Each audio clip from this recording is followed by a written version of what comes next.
السلام علیکم ورحمۃ اللہ وبرکاتہ۔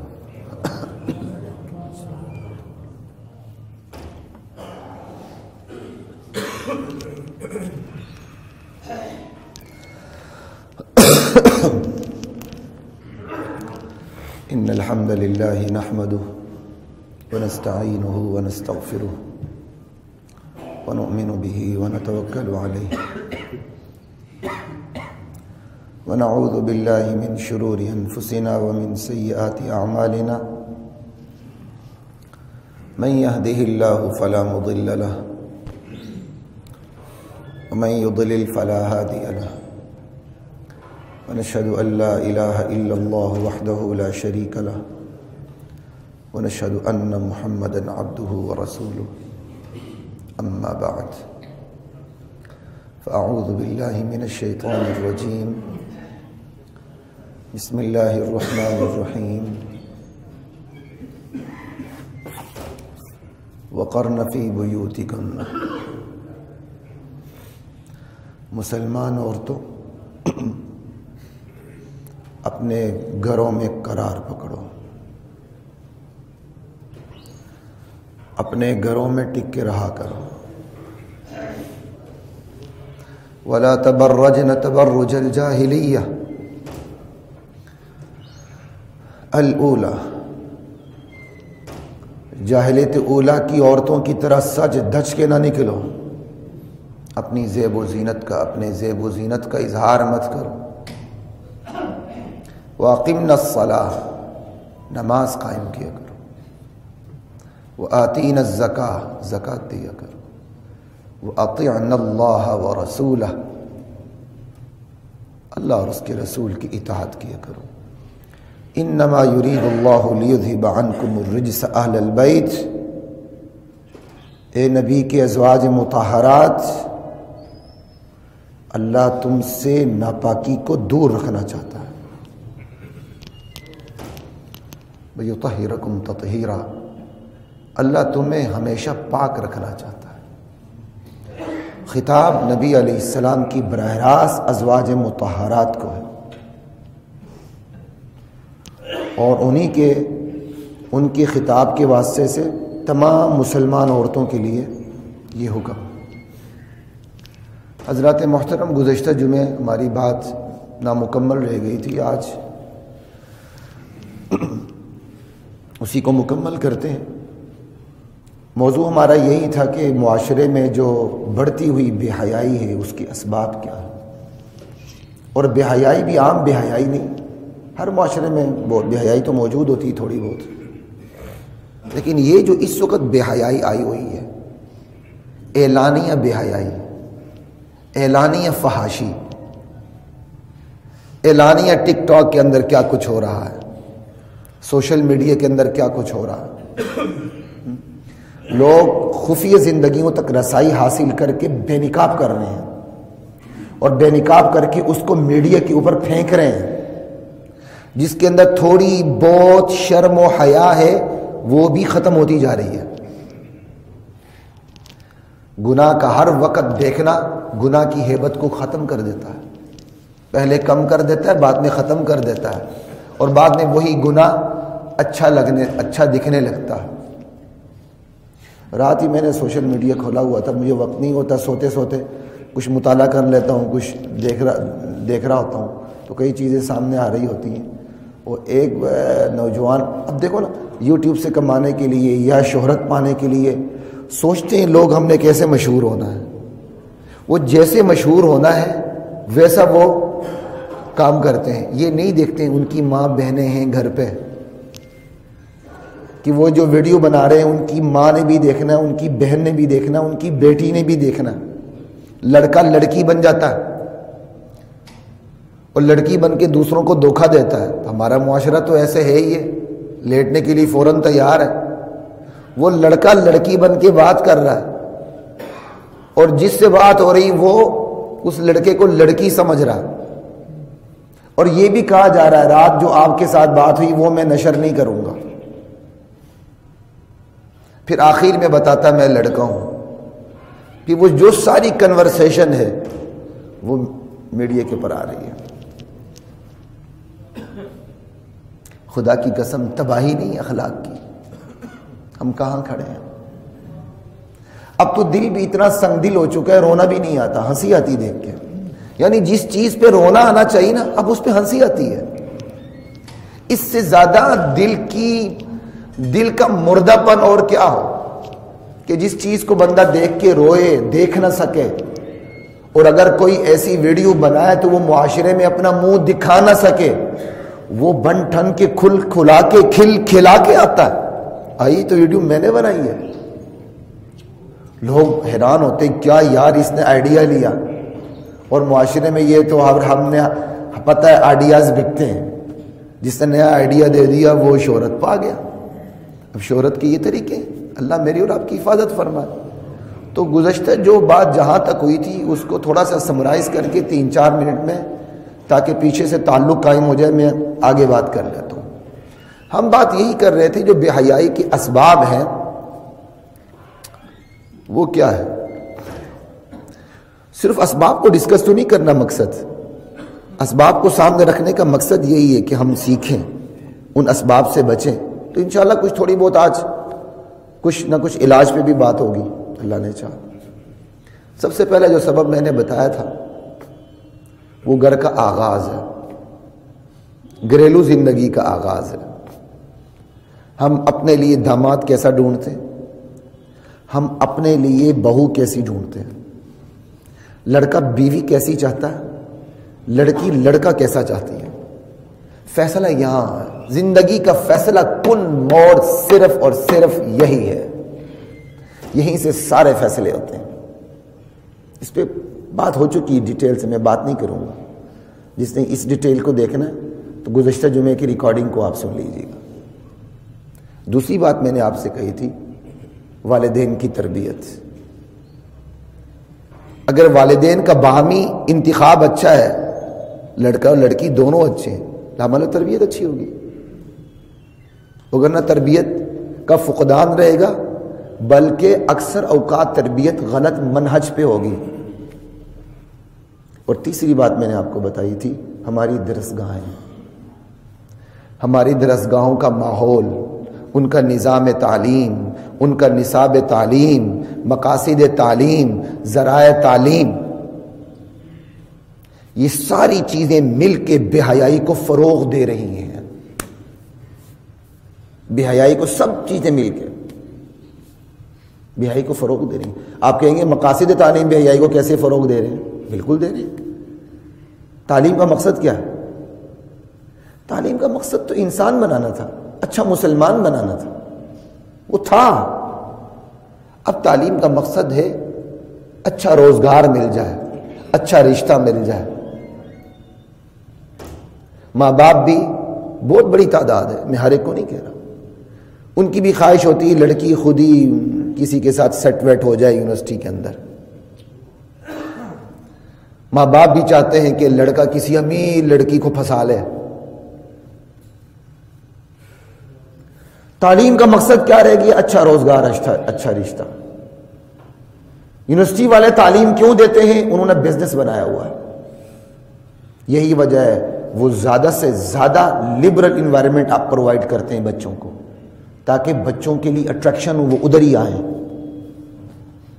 ان کی اگر تھوڑی بہت محنت ہے، وگرنہ اس نظام کو تو میں جڑوں سے دیکھ چکا ہوں، خدا کی قسم جڑوں سے. یہ ممبر پر بیٹھنے والا صرف ممبر پہ نہیں بیٹھا، پروفیسری کر کے یہاں بیٹھا ہوں الحمدللہ. یہ بڑی بات نہیں کرتا، میں اس لیے بات کرتا ہوں میں نے اس نظام کو جڑوں سے دیکھا ہوا ہے. لا الہ الا اللہ. مالکان ہیں، انہوں نے تعلیمی ادارے اس لیے بنائے کہ تعلیم برائے فروخت ہے. کل تک پلاٹ برائے فروخت ہوتا تھا، آج پلاٹ سے زیادہ تعلیم برائے فروخت ہے. اور وہ تھوڑی بہت محنت کرتے بھی ہیں تو صرف دماغ پہ، دل پہ نہیں. کالی لکیر کو ہم نے تعلیم سمجھا ہوا ہے. تو مقاصد تعلیم بھی کچھ نہیں. طلبہ اس لیے تعلیم حاصل کرتے ہیں روزگار مل جائے. یونیورسٹی والے تعلیم اس لیے دے رہے ہیں کہ ان کا بزنس چلے. محنت دل پہ نہیں، دماغ پہ. یہ تھوڑی سی میں نے وضاحت اس لیے کی کہ بعض لوگوں کے ذہن میں آئے گی بات. اور جو چوتھی چیز ہے وہ ذرائع ابلاغ ہے. آپ کے موبائل ہیں، آپ کا پرنٹ میڈیا، آپ کا الیکٹرانک میڈیا، آپ کا سوشل میڈیا، آپ جہاں چلے جائیں. اب یہ دیکھیں نا پیکیج کتنے سستے ہیں. والدین کا احتجاج ہے، رات گئے پیکیج سستے ہوتے ہیں. جوان بچیوں کے ہاتھ میں موبائلز ہیں. کیوں ہونے چاہیے؟ آپ کو شاید یہ باتیں بڑی نامانوس لگیں. کیوں ہونے چاہیے جوان بچیوں کے ہاتھ میں موبائل؟ کیوں آپ نے ان کے ہاتھ میں شیطان دے کے رکھا ہوا؟ ضرورت ہے سیدھا سیدھا سا چھوٹا سا موبائل دے کے دیں جس کے اندر نیٹ نام کی کوئی چیز نہ ہو، اور وہ موبائل آپ کے انڈر آبزرویشن ہو. یہ نہیں کہ آپ کو اپنی اولاد پہ اعتماد نہیں، یہ ہے کہ آپ اپنی اولاد کی نگرانی کریں. آپ نگران ہیں، اللہ نے آپ کو قوام بنایا ہے. ٹین ایج میں ہوتی ہیں بچیاں، ٹین ایج میں ہوتے ہیں بچے، ان کے ہاتھ میں ٹچ موبائل ہے. کل تک جو خواب دیکھتے تھے لڑکے، ایک ٹکڑا پھینک دیا، اس کے اوپر فون لکھ دیا، مہینوں بعد جا کے کوئی رابطہ ہوا، ایک ملاقات ہو گئی تو پوری زندگی یاد کرتے رہے. اس پہ پھر بڑے ہو کے کہانیاں بھی لکھ دی. اور آج تو سب کچھ ہاتھ میں. شیطان پھر کہتے ہیں کہ ہمارے بچے سنبھلتے نہیں ہیں.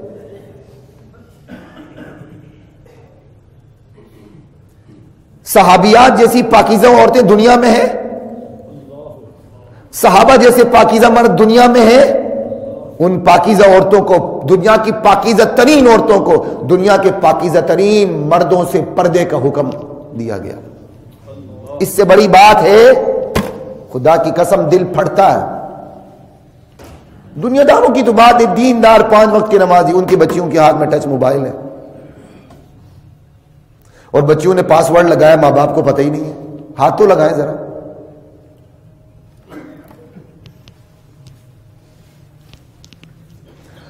اتنے مشکل پاس ورڈ لگائے ہوتے ہیں تاکہ کوئی ہمارے اعمال نامے کو دیکھ ہی نہ سکے. اللہ تو دیکھ رہا ہے نا. اور 5واں بڑا کردار آپ کی ریاست کا. ریاست خود ان چیزوں کو پروموٹ کر رہی ہے، بے حیائی کو فروغ دے رہی ہے. جو زیادہ ٹھمکے لگائے اور ٹھمکے لگانے میں پہلا انعام حاصل کرے، اس کو ہماری ریاست کا سربراہ میڈل دیتا ہے. اس سے بڑھ کر فحاشی اوریانی کو فروغ دینا اور کیا ہے؟ وہ اپنی بیٹی کو سرعام اس طرح تمغہ دے گا کہ بیٹی تو نے پوری دنیا کے اندر بڑی تھرکی، بڑی ناچی، تم نے اپنے اعضاء کی نمائش کی اور تو پہلے نمبر پائی، آئے تو ایمان صد میں تجھے انعام دیتا ہوں.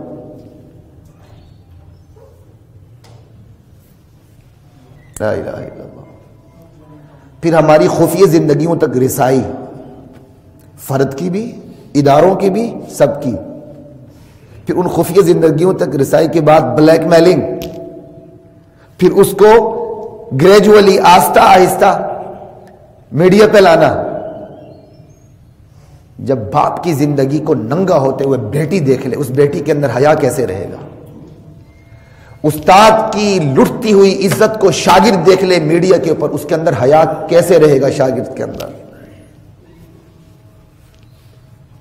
آپ تصور ہی نہیں کر سکتے والدین کی ایک ایک حرکت کو اولاد کس طرح نوٹ کرتی ہے. ایک ایک حرکت کو وہ آپ کو آئیڈیل بنا کے چلتی ہے. وہ زبان سے کچھ نہیں کہتی لیکن آپ سے سارے اثرات کو قبول کر رہی ہوتی ہے. شاید میں نے یہاں بتایا کہ نہیں ایک دفعہ، کبھی کبھی میں اپنی اولاد کی مثال دیتا ہوں تو خدشہ بھی ہوتا ہے کوئی یہ نہ سمجھے اپنی اولاد کی تعریف کر رہا ہے. میں تنقید کے حوالے سے بھی بات کرتا ہوں. میں سفر پہ گیا جب میں پچھلے جولائی اگست میں،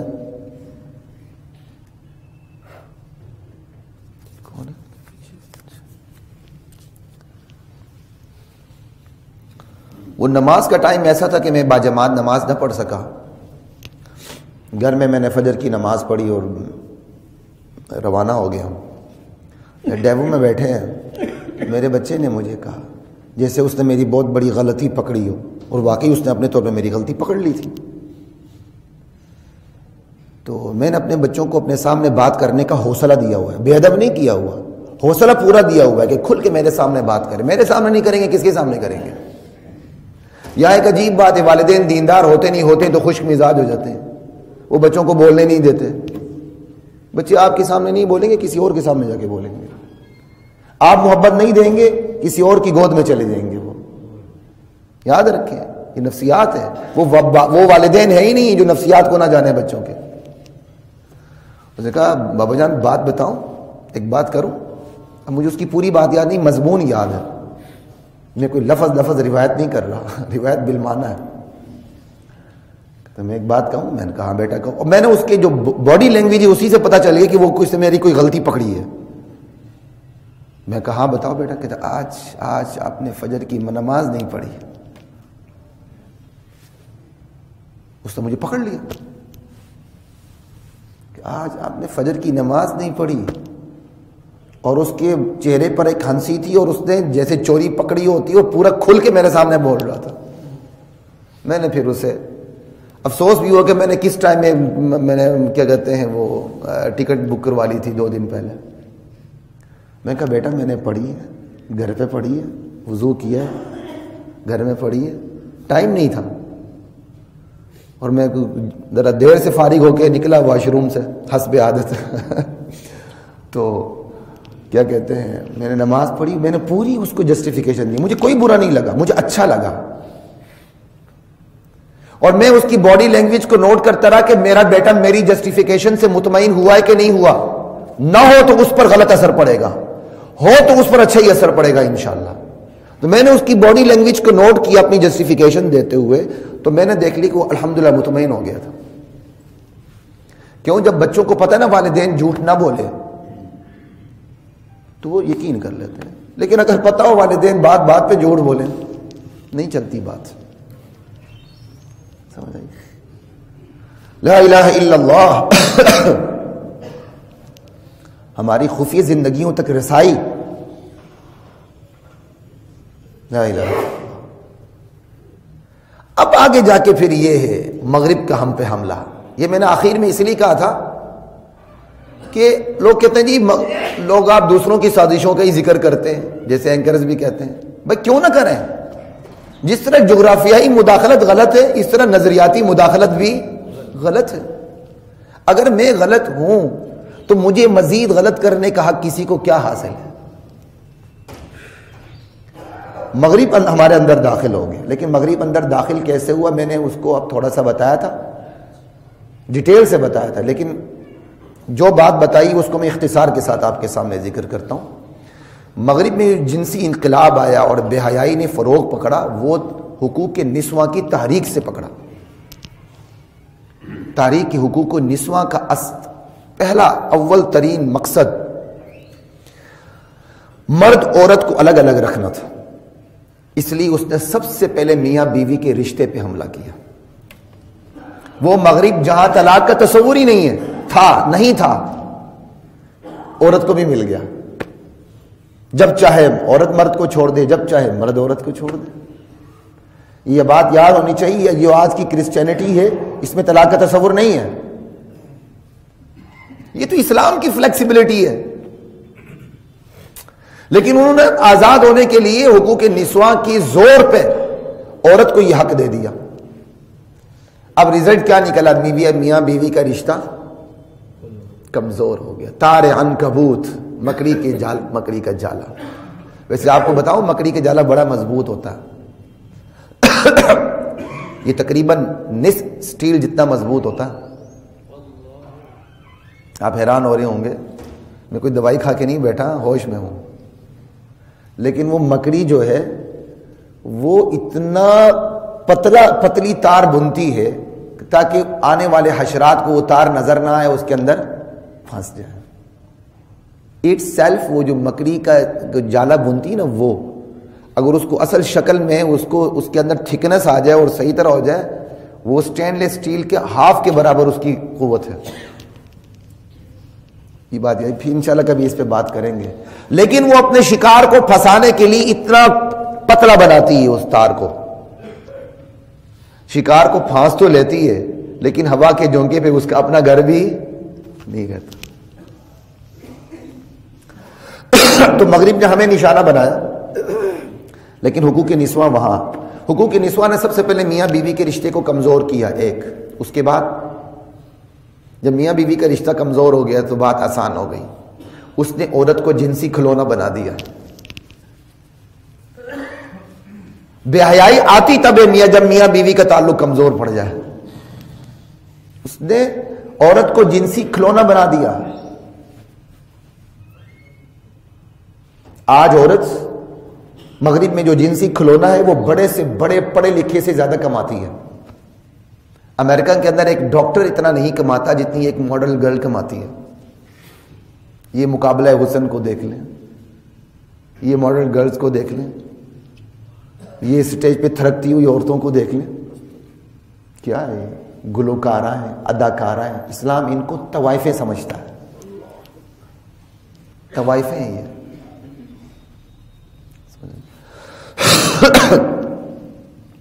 لا الہ الا اللہ۔ مغرب نے تیسرا کام کیا کیا حقوق نسواں کا مقصد یک جنسی معاشرہ بنانا، یونیسیکس سوسائٹی، یک جنسی معاشرہ کہ مرد اور عورت کے رول میں کوئی فرق نہ رہے، کردار ایک جیسا ہو۔ مغرب نے ہر ساری کوششیں اس نے ختم کر دی کہ مرد عورت میں تفریق ختم ہو جائے، لیکن جو خدا نے تفریق قائم کی وہ تو کیسے ختم ہو سکتی ہے؟ لیکن مغرب میں کنفیوژن پھیلی، مرد عورت کی تفریق کو ختم کر کے وہ عورت کو دفتروں میں لے گئے۔ آج ہمارے مردوں کا بھی دل نہیں لگتا جب تک ایک عورت آفس کے اندر نہ ہو، گھر سے منہ بنا کے مرد آیا ہوتا ہے، وہ جیسے ہی آفس کے اندر آتا ہے کھلا جاتا ہے، کیوں؟ نامحرم اس کے سامنے ہوتی ہے۔ وہی عورت اپنے مرد سے لڑ کے آتی ہے، لیکن جیسے ہی وہ آفس میں داخل ہوتی ہے نامحرم مردوں کو دیکھ کے کھلاتی ہے، اسمائل پاس کرتی ہے۔ کیا اخلاق ہے ان کے! مرد بھی کمال کا اخلاق رکھتا ہے پھر، اور عورت بھی کمال کا اخلاق رکھتی ہے۔ یہی جب دونوں اپنے گھر چلے جاتے ہیں سب سے بدترین بد اخلاق ہوتے ہیں۔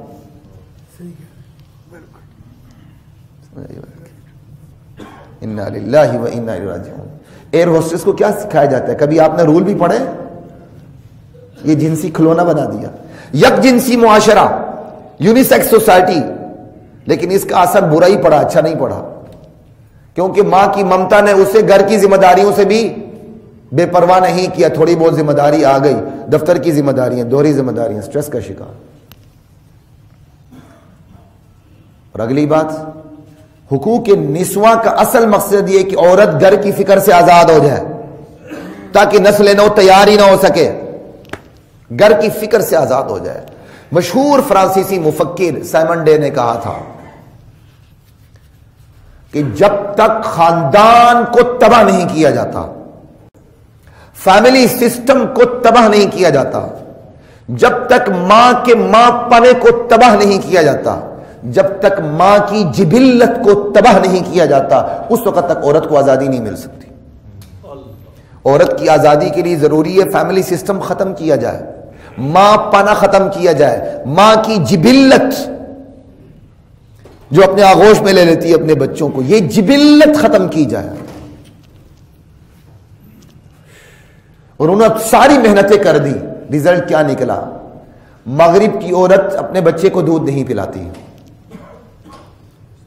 مغرب کی عورت اپنے بچے کو ساتھ نہیں سلاتی، الگ کمرے میں سلاتی ہے۔ مغرب کی عورت فوراً ڈے کیئر سینٹر میں بھیجتی ہے پیدا ہوتے ہی بچے کو، تو ہمارے ہاں بھی ڈے کیئر سینٹر کھل چکے ہیں۔ یہ ڈے کیئر سینٹرز اور یہ اولڈ ہومز، یہ ایک ہی تصویر کے دو رخ ہیں۔ سن لیجیے دوبارہ، یہ ڈے کیئر سینٹرز اور یہ اولڈ ہومز ایک ہی تصویر کے دو رخ ہیں، دونوں میں ایک ہی قدر مشترک ہے، پیرنٹل ریلیشن شپ نہیں ہے۔ پہلے ڈے کیئر سینٹرز میں بچے والدین کے بغیر ہوتے ہیں، پھر اس کا ریزلٹ یہ نکلتا ہے کہ اولڈ ہومز میں والدین بچوں کے بغیر ہوتے ہیں۔ اور ہمارے ہاں مہذب سوسائٹی بن رہی ہے نا، اولڈ ہومز کھل رہے ہیں۔ انا للہ و انا الیہ راجعون۔ اسلامی ریاست ہو، ان بغیرت اولاد کی گردن پکڑ کے میدان میں لے، تمہاری ایسی کی تیسی، سنبھالو اپنے بوڑھے والدین کو۔ خدا کی قسم عید کے موقع پر جب یہ چینل والے جاتے ہیں اولڈ ہومز میں اور جو انٹرویوز لیتے ہیں تو بندہ رو پڑتا ہے. ریاست کا کوئی کردار نہیں, ریاست کو یہ چیزیں نظر نہیں آتی. پیرنٹل ریلیشن شپ نہیں ہے. اس مغرب کا جو الٹیاں کر رہی ہیں مغرب, اس کو ہم چاٹ رہے ہیں یہاں. سویڈن کتنا ترقی یافتہ ملک ہے, تعلیم بھی مفت, بہترین تنخواہ ہے, ان کی عورتوں کی اکثریت نوکر پیشہ ہے, نوکری کرتی ہے, نوکری پیشہ ہے. تو پھر تو چاہیے کہ سویڈن کے اندر ذہنی مریض ہونے ہی نہیں چاہیے. سب سے زیادہ مریض وہاں پائے جاتے ہیں. جاپان میں سب سے زیادہ خودکشیاں ہوتی ہیں. سویڈن کے اندر جب ذہنی امراض بڑھے تو ان کی پارلیمنٹ پریشان ہو گئی. چلو پریشان تو ہو گئی نا بھائی, پریشان ہو گئی. یہ کیا ہو رہا ہے؟ انہوں نے ایک ماہر نفسیات کا انتخاب کیا, کہا کہ یہ ذہنی امراض ہمارے معاشرے میں کیوں بڑھ رہے ہیں؟ ہم نے تو اپنے معاشرے کو ہر قسم کی سہولتیں دی ہوئی ہیں, ہر چیز سے انہیں بے فکر رکھا ہوا ہے, پھر ان کے اندر ذہنی امراض کیوں بن رہے ہیں پتہ لگایا جائے. اس ماہر نفسیات نے طویل تحقیق کے بعد جو رزلٹ دیا وہ یہ تھا کہ ایک تو سویڈن کی عورتوں کی اکثریت نوکری پیشہ ہے, پہلی بات. اگلی بات سنیں, ایسی 50% سے زائد خواتین نوکری کرتی ہیں جن کے بچے 3 سال سے کم ایج کے. تیسری بات, ایسی 70% سے زائد عورتیں نوکری کرتی ہیں جن کے بچے 17 سال تک کے ہیں. کہا ہم نے اینٹی چلڈرن ماحول پیدا کر دیا ہے جس کی وجہ سے ہمارے معاشرے کے اندر کیا کہتے ہیں ذہنی مریض بن رہے ہیں. سمجھ آ رہی کوئی بات سے؟ والدین چھوٹی چیز نہیں ہے, ماں اللہ کے بندے گھر کو سنبھالنے والی ماں ہے. یعنی یہ اس کا ریزلٹ تھا اس کی تحقیق کا ایک ترقی یافتہ ملک کے اندر. اب مغرب کے جن ممالک کو ہوش آئی وہ ہاتھ جوڑتے ہیں اپنی عورتوں کو, خدا کے لیے گھروں میں بیٹھ کے بچے پیدا کرو. وہ تیار ہی نہیں ہے.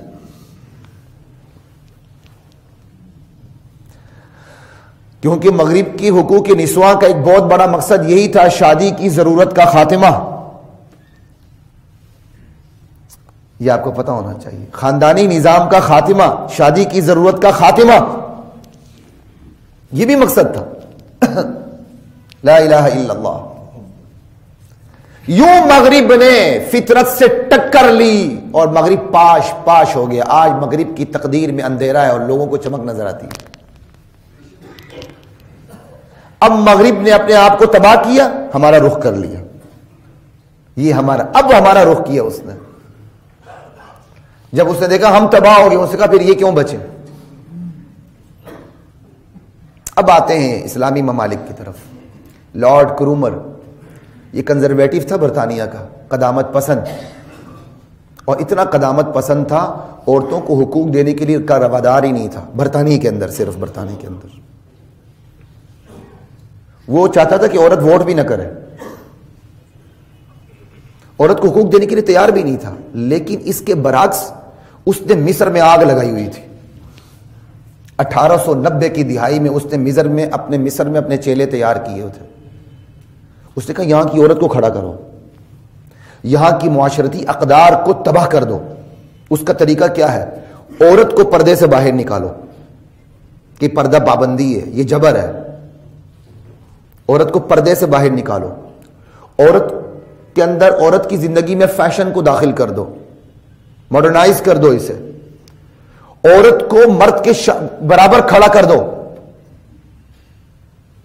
جب مسلم ممالک کے اندر یہ کام ہوگا ان کا معاشرہ تباہ ہو جائے گا.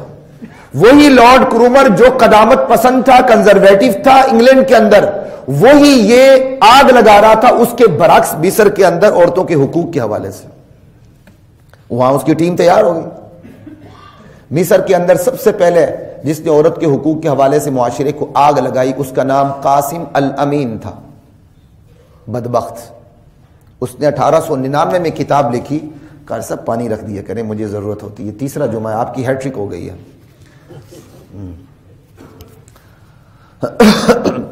تحریر المرأہ, اس کا اگر آپ ترجمہ کریں آزادی نسواں. تحریر المرأہ کتاب لکھی اور اس نے دو چیزوں کو نشانے پہ رکھا. اس نے کہا مسلمان معاشرت کی عورت جو زوال کا شکار ہوئی ہے, اور بحیثیت مجموعی جو مسلمان معاشرہ زوال کا شکار ہے, خصوصاً جو عورت ہے, اس کی دو وجوہات ہیں. کہا یہاں کی عورت پردہ کرتی ہے, یہاں کی عورت گھر میں ٹک کے رہتی ہے. کہا یہ زوال کی اسباب ہے. اس نے زوال کی ریزن کیا بتائی؟ عورت کا پردہ. اس نے زوال کی ریزن کیا بتائی؟ عورت کا گھر پہ ٹک کے رہنا. اس نے اسی پہ حملہ کیا کہ عورت گھر پہ نہ ٹکے, باہر آئے, مرد کے شانہ بشانہ ہو جائے. پردے کو سائڈ پہ رکھ دی تو جبر ہے. تو حضرات محترم, راز کی بات یہ ہے, اسلام نے عورت کی عصمت, اس کی عفت, اس کے تقدس کے لیے جتنے بھی اقدامات کیے ہیں, مغرب نے اسی پہ حملہ کیا ہے, ایک ایک کر کے. اللہ نے کہا پردہ, اس نے کہا بے پردگی. اللہ نے کہا گھر میں ٹک کے رکھو, اس نے کہا مرد کے شانہ بشانہ باہر آؤ. وقرن فی بیوتکن. اور دوسری طرف نکاح کے موقع پر یہ آیات پڑھی جاتی ہیں, یا ایھا الناس اتقوا ربکم الذی خلقکم من نفس واحدہ وخلق منها زوجها. اسی سے تمہارا کپل پیدا کیا, تمہارا اسی سے آدم علیہ السلام پیدا ہوئے, اسی کی جن سے یا انہی سے ہوا پیدا ہوئی. جوڑا آ گیا, وہ کہتے ہیں شادی کی ضرورت کا انکار ہو گیا. اب جوڑے نے پیدا کرنے بچے کا ضرورت ہی نہیں, آبادی پہلے ہی بہت زیادہ ہے. وَبَثَّ مِنْهُمَا رِجَالًا كَثِيرًا, اس کا بھی انکار. آگے بھائی بچے ہوں گے, آپس میں رشتے قائم ہوں گے, کہا وَاتَّقُوا اللَّهَ الَّذِي تَسَاءَلُونَ بِهِ وَالْأَرْحَامَ. اللہ تعالیٰ کہتے ہیں اس اللہ سے ڈرو جس کا واسطہ دے کے تم ایک دوسرے سے سوال کرتے ہو, اپنا حق مانگتے ہو. ارحام رشتوں کو توڑنے سے بچو. مغرب کے اندر رشتے ہی ختم ہو گئے, اگر رشتوں کی ہے ہی نہیں ہے. ایک ایک چیز پہ حملہ, پردے پہ حملہ, گھر پہ ٹک کے رہنے پہ حملہ, شادی کی ضرورت پہ حملہ. وَبَثَّ مِنْهُمَا رِجَالًا كَثِيرًا, اولاد پیدا ہوگی نا, خاندان جنم لے گا, خاندان کی ضرورت پر حملہ, خاندان کی ضرورت ہی نہیں. مزید آگے چلیں. الرجال قوامون علی النساء, مرد عورت پر قوام ہے. قوام جو گھر کی کفالت بھی اٹھائے, قوام جو گھر کا نگہبان, نگران اور گھر کی ریاست کا سربراہ ہے, اس پر بھی حملہ. اس نے کہا نہیں, مرد عورت برابر. اور یہ فضیلت کس نے دی؟ اللہ نے. بما فضل اللہ بعضهم علی بعض. اس کی پہلی ریزن یہی ہے بھائی, مرد عورت پر فضیلت رکھتا ہے. کیوں؟ اللہ کہتا میری مرضی. اللہ ایک کو دوسرے پر فضیلت دیتا ہے, تم ہوتے کون ہو پوچھنے والے؟ کبھی اللہ سے پوچھا اللہ تعالیٰ نے مجھے اور آپ کو امیبا کیڑا نہیں بنایا, گٹر کی نالی کا کیڑا نہیں بنایا, انسان کیوں بنا یا اللہ؟ یہ کیوں پوچھتے ہیں کہ عورت کو مرد کو عورت پر فضیلت کیوں دی؟ یہ کیا, کیوں, مطلب کیا ہے؟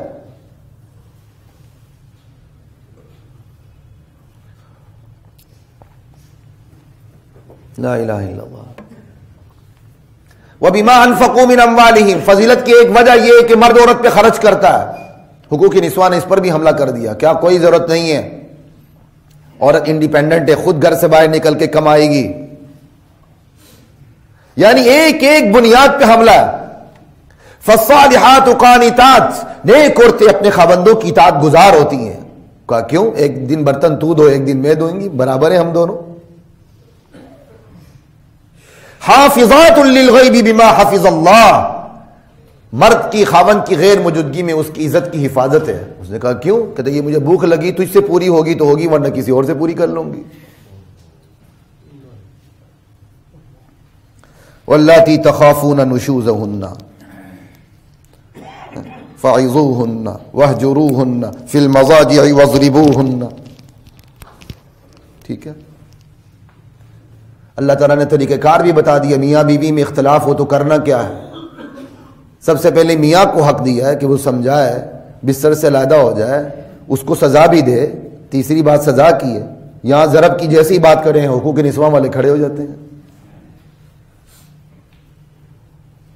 اور اگر پھر بھی معاملات نہ سمجھ لیں, دونوں خاندانوں کے بڑے آ جائیں درمیان میں, گھر کی عزت کو گھر کے اندر رکھیں. اور یہاں قانون بنائے جا رہے ہیں, کڑا پہنانے کے, چپ لگانے کے, سم لگانے کے, فوراً کچہری میں جانے کے, فوراً عدالت میں جانے کے, فوراً تھانے میں جانے کے.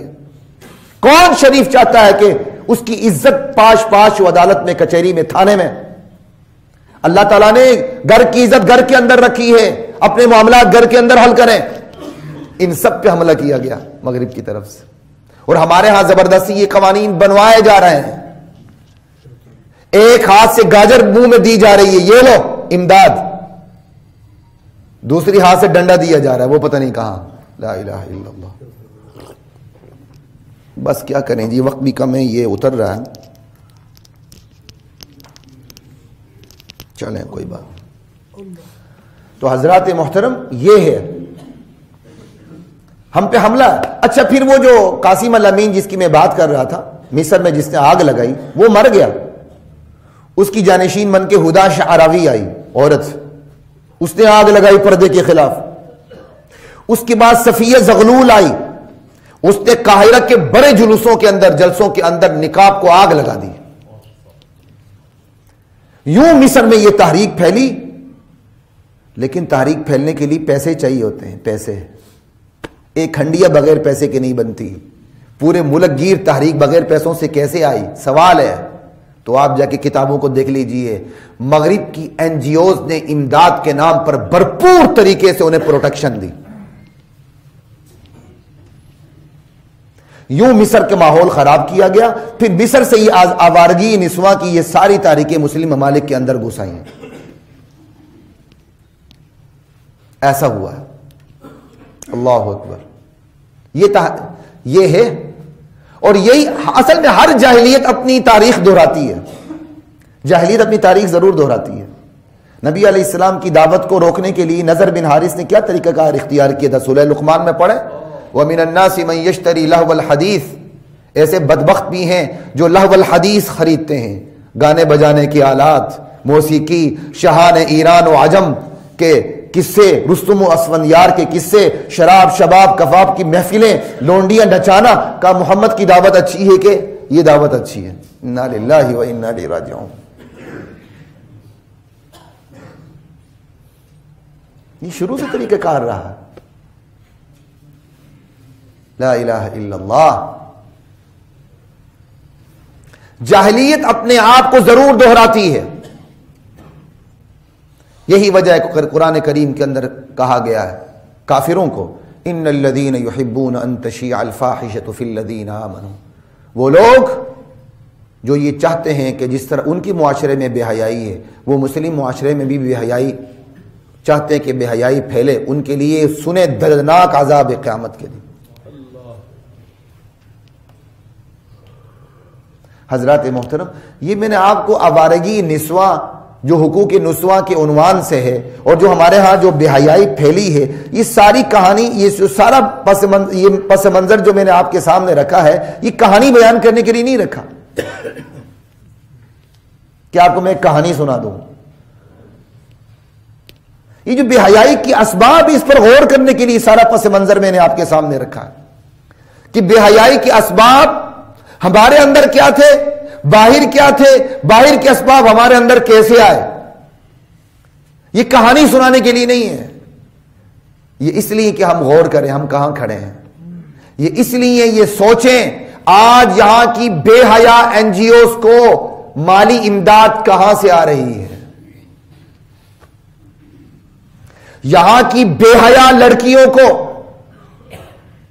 ریاستی اداروں تک رسائی کیسے مل رہی ہے. یہاں کی بے حیا لڑکیوں کو سوشل میڈیا کے ذریعے اور پھر ریاستی اداروں کے ذریعے شہرت کیسے مل رہی ہے، دولت کیسے مل رہی ہے، حیثیت کیسے مل رہی ہے. اور پھر انہی لڑکیوں کے ذریعے، انہی بے حیائی کے اسباب کے ذریعے سبق ہماری نسل کو کیا دیا جا رہا ہے، کون دے رہا ہے. بس اس پہ غور کریں، پھر اپنے آپ کو بچانے کی کوشش کریں، اپنی دولت بچائیں. میری اور آپ کی سب سے بڑی دولت ہماری اولاد ہے، ہماری نئی نسل ہے. بوڑھی نسل تو جا رہی ہے. ملک کی تعمیر کا انحصار بوڑھی نسل پہ نہیں ہوتا، آنے والی نسل پہ ہوتا. اگر آنے والی نسل درست ہے تو پھر ملک کی بقا ہے. بوڑھی نسل جتنی مرضی ایماندار ہے لیکن وہ جا رہی ہے، وہ آخری مرحلے میں. یہ دیکھیں جس نے آ کے سنبھالنا ہے وہ کیسی تیار ہو رہی ہے، جس نے مستقبل کو سنبھالنا ہے وہ کیسی ہے۔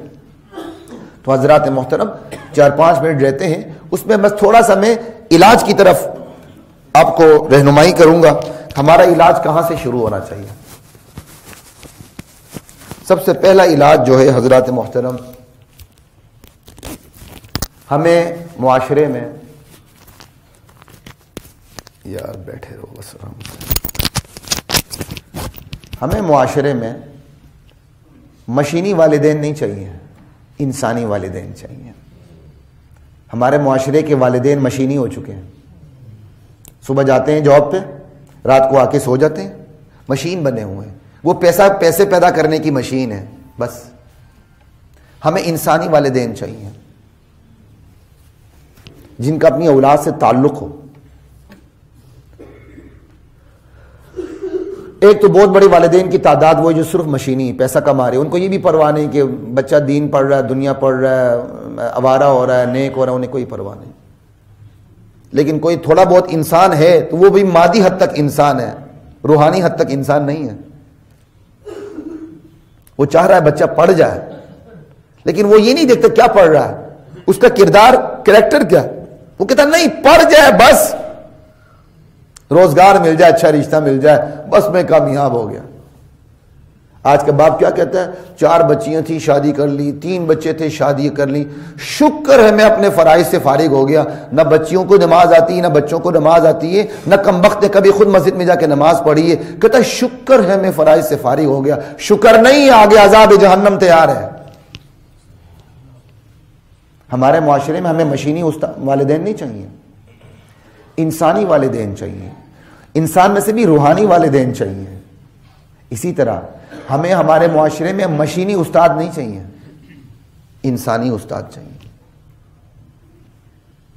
ایک تو مشینی استاد آپ کے سامنے یونیورسٹیوں کے اندر کمپیوٹر ہے، لیب ہے، سب کچھ ہے، ایسے ایسے اسکول سامنے آ رہے ہیں، کہتے ہیں جی استاد کی ضرورت نہیں ہے، بچہ کمپیوٹر پہ بیٹھے سب کچھ خود ہی کرے، اور ہم بڑے خوش ہو رہے ہیں۔ نہیں نہیں بھائی، نہیں، ایسی بات نہیں ہے، یہ جسٹ ٹولز ہیں، ٹول سے اتنا کام لیں جو ایک آلے سے آپ، جیسے چھری کو آپ سب کچھ ہاتھ میں نہیں دیتے، چھری ایک ٹول ہے، بس چھری سے اتنا ہی کام لیتے ہیں جتنا ایک ٹول کا کام ہوتا ہے، وہ انسٹرومنٹ ہے بس، اس سے زیادہ اس کی کوئی حیثیت نہیں۔ لیکن ہم نے ان مادی چیزوں کو ہی مشینی استاد بنا دیا۔ اب بچہ جو کچھ سیکھتا ہے مشین سے سیکھتا ہے۔ اب مجھے بتائیں، اگر شاگرد کا تعلق استاد سے ہے ہی نہیں ہے، ربط ختم ہو گیا۔ قوت تخیل بھی جواب دے جاتی ہے، موقع نہیں میں اس پہ بات کرتا، کاش۔ قوت تخلیق بھی جواب دے دیتی ہے، کیا براہ راست استاد سے پڑھنا۔ استاد نے بھی کام آسان کر لیا، وہ ساری ویڈیو تیار کر کے آ کے ایک شعاع یہاں مارتا ہے، وائٹ بورڈ پہ سب کچھ لکھ کے آتا ہے، اسے خود بھی یاد نہیں ہوتا ہے، دیکھ ادھر رہا ہوتا ہے، پھر دیکھ ادھر رہا ہوتا ہے، منہ سے بات کچھ اور کر رہا ہوتا ہے، دھیان اس کا کہیں اور ہوتا ہے، کوئی ربط نہیں، کوئی کنیکشن نہیں۔ ہمیں پتہ ہے، الحمدللہ میں ایسی تیاری کر کے نہیں جاتا تھا، سب کچھ میموری میں رکھ کے جاتا تھا، چاہے 3 گھنٹے کی کلاس لینی ہو، چاہے پی ایچ ڈی اسٹوڈنٹس کی کلاس لینی ہو، 3 گھنٹے میں اس طرح لیکچر دیتا رہا ہوں پی ایچ ڈی اسٹوڈنٹس کو بھی۔ یہ نہیں کہ آپ مشینوں کے حوالے کر دیں بچوں کو، مشین سے غذا ملے گی، کردار نہیں ملے گا، جذبات نہیں ملیں گے استاد کے۔ یہ ایسا ہی ہے، ماں کے دودھ کے اندر غذا بھی ہے، اور غذا سے بس بڑھ کر جذبات بھی ہیں۔ بس استاد اگر صرف مشین ہے تو تھوڑی بہت غذا مل جائے گی، کردار نہیں ملے گا، جذبات نہیں ملیں گے، کریکٹر بلڈنگ نام کی کوئی چیز نہیں ہوگی۔ اسی طرح ہمیں درسگاہیں برینڈ والی نہیں چاہیے، جو کریکٹر بریڈنگ کی طرف آئے، ہمیں وہ درسگاہیں چاہیے۔ ہمیں مادی نصاب سے بڑھ کے روحانی نصاب چاہیے۔ ہم دنیا کے لیے سب کچھ چھوڑ کے جانا چاہتے ہیں، بچوں کے لیے وراثت چھوڑ کے، ضرور وراثت چھوڑ کے جائیں، اچھی بات ہے، لیکن دینی وراثت اس سے بڑھ کے چھوڑ کے جائیں۔ بچوں پر محنت کریں کہ وہ بڑے ہو کر ڈنڈے نہ اٹھائیں ہاتھ میں، بچیوں پر محنت کریں کہ وہ اپنے گھر میں جا کر اپنے میاں کا مقابلہ نہ کرے کہ میں اور تو شانہ بشانہ ہے، شانہ بشانہ کہاں ہے؟ لا الہ الا اللہ۔ اور حضرات محترم، آخری بات، صحبت صالح ترا صالح کند، صحبت طالح ترا طالح کنت، اچھی صحبت تجھے اچھا بنا دے گی، بری صحبت تجھے برا بنا دے گی۔ اپنی اور اپنے اولاد کی صحبت کی فکر کریں۔ A man is known by the company he keeps۔ بس آپ اپنے اولاد کی کمپنی، اس کی صحبت کو سوچیں، وہ کن کے ساتھ اٹھتا بیٹھتا ہے، اس کی درسگاہ کیسی ہے، اس کے دوست کیسے ہیں، آپ کے نیبرز کیسے ہیں، اٹھک بیٹھک ملن جلن والے کیسے لوگ ہیں۔ اچھے بزرگوں کی مجلسوں میں بٹھائیں تاکہ کردار کی غذا ملے۔ مولانا روم کی باتیں میں بات کو ختم کرتا ہوں۔ مولانا روم شمس تبریزی کو یاد کر رہے تھے، اپنے استاد کو، جن کی وجہ سے مولانا روم بنے تھے۔ کہتے ہیں ہیچ چیزیں خود بخود چیزیں نشد، ہیچ چیزیں خود بخود چیزیں نشد، کوئی چیز خود بخود چیز نہیں بن جاتی، ہیچ آہن خود بخود تیغے نشد، کوئی لوہا خود بخود تلوار نہیں بن جاتا، مولوی ہرگز نشد مولائے روم، تا غلام شمس تبریزی نشد۔